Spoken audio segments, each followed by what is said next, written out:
اس کے پاس طاقت ہے یہ بھیس بدل کے آ جاتا ہے، لیکن یہ بھی میرا عزت منبر کی قسم کھا کے کہتا ہوں، اس جگہ سے لے کے شاہ سید بلو سے لے کے مجھے مکہ المکرمہ اور نجف اشرف لے جانا، میں حرف حرف کا ضامن ہوں۔ شیطان جب بھی بھیس بدل کے آیا، مولوی کے روپ میں آیا ہے، ماتمی کے روپ میں نہیں آیا۔ اس نے جب بھی بھیس بدلا، یہ مولوی بنا۔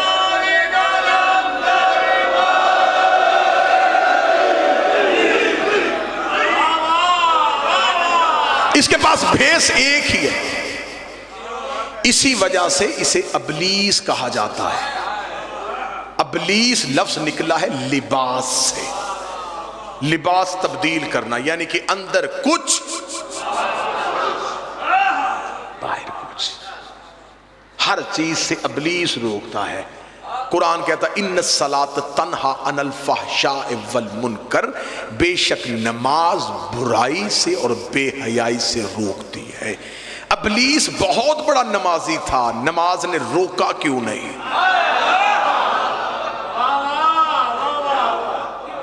اس کا مطلب عبادت ہر کسی کی عبادت نہیں ہوتی۔ خیر یہ لمبی تفصیل اس میں جاؤں گا تو اور آگے دروازے کھل جائیں گے، میں موضوع سے ہٹ کے کہیں اور نکل جاؤں گا۔ یہ تین جگہوں پہ کیوں ہے؟ اس نے تین حلیوں میں آ کے نبی کو گمراہ کرنا چاہا۔ خدا نے کہا قیامت تک کے لیے اس کے تینوں حلیوں پہ لعنت کرو۔ پہلا حلیہ کون سا؟ جب حضرت ابراہیم اسماعیل کو لے کے گھر سے نکل آئے، اس نے بھیس بدلا، یہ چلا گیا حضرت ابراہیم کے دروازے پہ دستک دی، اندر سے ابراہیم کی بیوی اسماعیل کی ماں جناب ہاجرہ، عزت مآب خاتون، بیوی نے پردے کے اندر سے پوچھا کون ہے؟ بیوی تیرا ہمدرد ہوں۔ میرا ہمدرد؟ کیا چاہتا ہے؟ بیوی سوال پوچھنے آیا ہوں کہ کیا آپ کا بیٹا اسماعیل گھر پہ ہے؟ فرمایا نہیں، وہ اپنے بابا کے ساتھ گیا ہے، ابراہیم کے دوست کے گھر میں کوئی دعوت تھی، کیونکہ قرآن کہتا ہے جناب ابراہیم گھر میں یہی بتا کے گئے تھے۔ فرمایا ابراہیم کے دوست کے گھر میں دعوت ہے اور وہ اسماعیل کو ساتھ لے کے چلے گئے۔ اس نے کہا نہیں بی بی، دعوت پہ کوئی چھری نہیں لے کے جاتا۔ درود سارے حضرات مل کے بلند آواز سے پڑھیے گا۔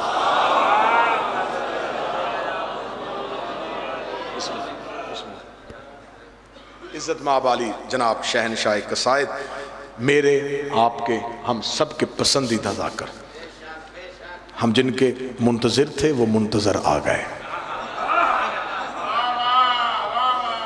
اب آپ نے جتنی داد مجھ سے بچا کے رکھی ہے یہ آپ سے نکلوائیں گے، میرا قرضہ بھی پورا کروائیں گے اور نوکری بھی بڑی کمال دیں گے۔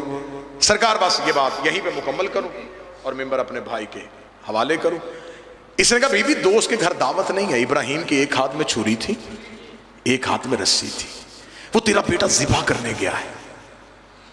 اتنا جملہ سنا تھا، بی بی ہاجرہ نے کہا پھر مجھے بتا کیا کرنا چاہیے؟ اس نے کہا بی بی سوچتی کہ گھر سے باہر نکل، وہ جا رہا ہے ابھی ابراہیم رستے میں، جلدی سے جا کے اسماعیل کو لے کے واپس آ جا۔ جب اسے کہا نا گھر سے باہر نکل، بی بی نے پردے کے اندر سے کہا لا حول ولا قوت الا باللہ العلی العظیم، دروازے پہ شیطان کھڑا ہے۔ اسے کہا بی بی تو نے کیسے پہچانا؟ فرمایا جو نبیوں کی بیویوں کو حق کے مقابلے پہ گھر سے باہر نکالے وہ کل بھی شیطان تھے، آج بھی شیطان۔ تو نے نبی کی بیوی کو حق کے مقابلے میں تو شیطان ہے۔ اس نے دوسرا حملہ کیا جناب ابراہیم پہ۔ جناب ابراہیم اسماعیل کو لے کے جا رہے تھے، جناب ابراہیم کے ساتھ چلنا شروع ہوا۔ ابراہیم نے دیکھا کہ میرے ساتھ کوئی آ رہا ہے، ابراہیم نے یوں دیکھا، ابلیس نے آج باپ اور بیٹا کہاں جا رہے ہیں؟ ابراہیم نے کہا میں بیٹا ذبح کرنے جا رہا ہوں۔ بیٹا ذبح کرنے جا رہا ہے؟ کیوں؟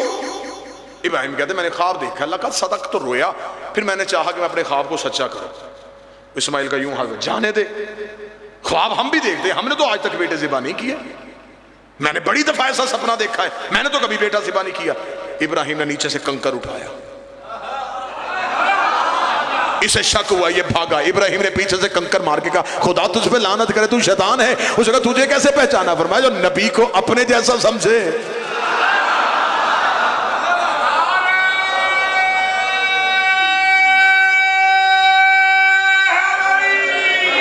تیسرا اور آخری حملہ حملہ کیا اس نے بچپن کے اسماعیل پہ. اسماعیل جا رہے تھے, اسماعیل کے قریب آیا, اسماعیل کو جا کے کہنے لگا اسماعیل واپس پلٹ جا, تیری ماں دروازے پہ انتظار کر رہی ہے, تیرا باپ بوڑھا ہو گیا ہے, بڑھاپے میں دماغ صحیح کام نہیں کرتا, بڑھاپے میں ہر فیصلہ نہیں مانا کرتے. اتنا کہنا تھا, بچپن کے نبی نے نیچے سے پتھر اٹھا کے اسماعیل نے ابلیس کے پیچھے بھاگنا شروع کیا. خدا تجھ پہ لعنت کرے, تو شیطان ہے, مجھے بہکا رہا ہے. اسے کہا تیری ماں نے پہچانا چپ رہا, تیرے باپ نے پہچانا چپ رہا, تو بھی بچہ, تو نے کیسے پہچانا؟ اسماعیل نے کہا نبی بچپن میں بھی نبی ہوتا ہے, تجھے نہیں پتا جو نبیوں کے دماغ پہ شک کرے وہ کل بھی شیطان تھے, آج بھی شیطان.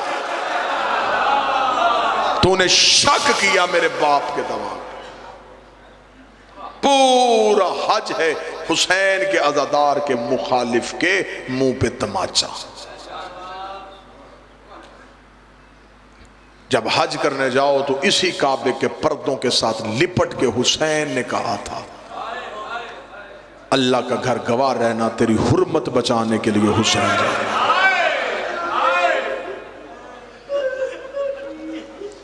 بیان سر شہادت کی اگر تفسیر ہو جائے, مسلمانوں کا کعبہ روضہ شبیر ہو جائے. لوگ حج کے لیے آ رہے تھے, حسین بہنوں کے اونٹ بہنوں کو سوار کروا رہے تھے. سادات و غیر سادات قافلہ نکل کے ایک ایسی منزل پہ آیا جہاں پہ آ کے حسین نے قافلے کو روکا. قافلہ رو کے حسین روتے روتے ایک ٹیلے کے پیچھے چلے گئے. کافی دیر تک عالیہ نے دیکھا کہ حسین واپس نہیں آئے. بی بی کی آواز ہے, اما فضا, جی شہزادی. عباس کو بلاؤ. جناب عباس ہے, جی بی بی. عباس میرا حسین کہاں ہے؟ بی بی ابھی قافلے سے نکل کے اس ٹیلے کے پیچھے گئے ہیں حسین. عباس جا پتا کر کے میرا حسین کہاں ہے؟ مولا عباس نے حسین کے گھوڑے کے قدموں کے پیچھے اپنے گھوڑے کے قدم چلائے. کتابیں لکھتی ہے ٹیلے کے پیچھے حسین سر سے امامہ اتار کے زمین پہ بیٹھے رو رہے تھے. یوں عباس کو آتے دیکھا, سخی نے جلدی سے امامہ اپنے سر پہ رکھا. حسین اٹھنے لگے تھے, یہاں عباس کے دونوں ہاتھ حسین کے قدموں پہ آئے. روکے گا تجھے تیری ماں کے پہلو کا واسطہ, مجھے بتا تجھے رلایا کس نے؟ جب عباس نے روکے گا نا, تجھے تیری ماں کے پہلو کا واسطہ, مجھے صرف اتنا بتا تجھے اس صحرا میں, تجھے اس ریگستان میں کس نے رلایا؟ حسین رو کے کہتے عباس میں تجھے اس لیے نہیں بتا رہا, عباس میں ہوں بابے کے صبر کا وارث, تو ہے بابے کے جلال کا وارث. عباس میں نے صبر کر لیا, تو کرے گا؟ منظر بھائی اتنا جملہ کہنا تھا. سخی عباس تڑپے تڑپ کے رو کے عباس نے یوں ہاتھ جوڑ کے حسین سے کہا مجھے صرف اتنا بتا, میں نے صبر کرنے کتنے ہیں, مجھ سے سیدوں نے صبر کروانے کتنے ہیں. 19 رمضان میرے بابے کے سر پہ ضرب لگی, میں منتیں کر کے کہتا رہا قاتل ابھی کوفے میں, مجھے میری تلوار دے دے. تو نے کہا عباس میں غریب ہوں. مولا میں چپ نہیں کر گیا, 28 سفر کو میرے مرے کے جنازے پہ تیر چلتے رہے, میں رو کے کہتا رہا گھر سے مجھے تلوار دے. میں دیکھو کون حسن کو قبر رسول پہ دفن نہیں ہونے دیتا. بہن اور بھائی نے اکٹھے ہو کے کہا عباس ہم غریب ہیں. میں چپ نہیں کر گیا. 28 رجب کو اونٹ دروازے پہ آئے, میں منتیں کر کر کے کہتا رہا ایک تلوار مجھے دے دے, ایک مسلم کو دے دے, ایک محمد حنفیہ کو دے دے, ایک اپنے اکبر کو دے دے. تو علی کی بیٹیاں لے کے مدینے بیٹھا رہے, اگر شام سے پہلے کوفے کے دروازے پہ اپنا علم نہ لگاؤ مجھے علی کا لال نہ کہنا. تو نے کہا عباس میں غریب ہو. مولا میں چپ نہیں کر گیا. مولا تو نے چلتے ہوئے محمل سے اکبر کی بہن کو اتارا. میں رو رو کے کہتا رہا جہاں سکینہ جا رہی ہے وہاں صغرا کو جانے. تو نے کہا عباس میں غریب. مولا میں چپ نہیں کر گیا. مولا کتنے صبر کروانے. حسین رو کے کہتے عباس میرا لال حوصلہ, عباس حوصلہ. عباس ابھی تو بڑے صبر کرنے ہیں. عباس کی آنکھیں نہیں یوں ہیں جیسے بادل برس رہے ہیں, داڑھی آنسوؤں سے بھر گئی. عباس سسکیاں لے کے رونے لگے. حسین نے یوں سخی عباس کو سینے سے لگایا, عباس حوصلہ, عباس حوصلہ. عباس میں تجھے بتا دوں گا. نہیں مولا مجھے بتا آپ کیوں روئے تھے. عباس اتنا کیوں بار بار پوچھ رہا ہے. عباس رو کہتے میری مجبوری ہے مولا, آپ کو عالیہ نے بلایا ہے. ابھی آپ عالیہ کے محمل کے قریب جائیں گے, علی کی بیٹی تیری آنکھیں دیکھے گی. اگر تیری آنکھ آنسو زینب کو نظر آ گیا, زینب نے مجھے بلا کے پوچھ لیا عباس تو بھی زندہ رہا, حسین بھی روتا رہا. مولا میں کیا جواب دوں گا. حسین نے آخری صدر حسین تڑپے، حسین نے تڑپ کے کہا عباس پھر وعدہ کر، اگر میں تجھے بتاؤں گا تو صبر کرے گا۔ صبر کا نام آنا تھا۔ عباس روئے، عباس رو کے کہتے صرف وعدہ نہیں، میں بقیے والی زہرا زامن دیتا ہوں، آپ بتائیں میں صبر کروں گا۔ اتنا جملہ کہنا، سرکار میں آپ کی نظر جملہ کرنے لگا، اتنا جملہ کہنا تھا۔ یا حسین نے رو کے کہا عباس اب ذرا میری دو انگلیوں کے درمیان دیکھ۔ عباس نے دو انگلیوں کے درمیان دیکھا۔ عباس نے کہتے مولا کوئی دارالعمارہ کی چھت ہے، کوئی غریب مسافر ہے، اس کے ابرو کٹے ہوئے ہیں، مولا اس کی گردن میں ننگی تلوار ہے، مولا کبھی وہ مدینے کو دیکھتا ہے، کبھی وہ نجف کو دیکھتا ہے۔ حسین کی آواز آئی عباس پہچان یہ کون ہے؟ عباس نے حسرت کے ہاتھ ملے، عباس کی آواز آئی ہے مولا کہیں میری رقیہ تو نہیں اجڑ گئی؟ آواز آئی ہاں یہ میرا مسلم ہے، مسلم کا نام آنا تھا۔ عباس نے تلوار ریت پہ پھینکی، رو کے کہا تجھے تیری ماں کا واسطہ میں جنگ نہیں کرتا، ایک دفعہ زمین کی تنابیں کھینچ مجھے کوفے پہنچا۔ حسین نے کہا کوفے جا کے کیا کرے گا؟ فرمایا پردیس میں لاشا کون اٹھائے گا، مسلم کا جنازہ کون پڑھے گا؟ آواز آئی اب ذرا زمین پہ دیکھ۔ عباس کی آواز آئی مولا انگلیاں ہٹا لے، ایک کالے برقے والی بی بی ہے جس کا پہلو پہ ہاتھ ہے، دارالعمارہ کے نیچے اپنی چادر پھیلا کے رو کے کہہ رہی ہے آؤ میرے غریب کا وکیل بیٹا، آؤ میرا کربلا کا پہلا شہید بیٹا۔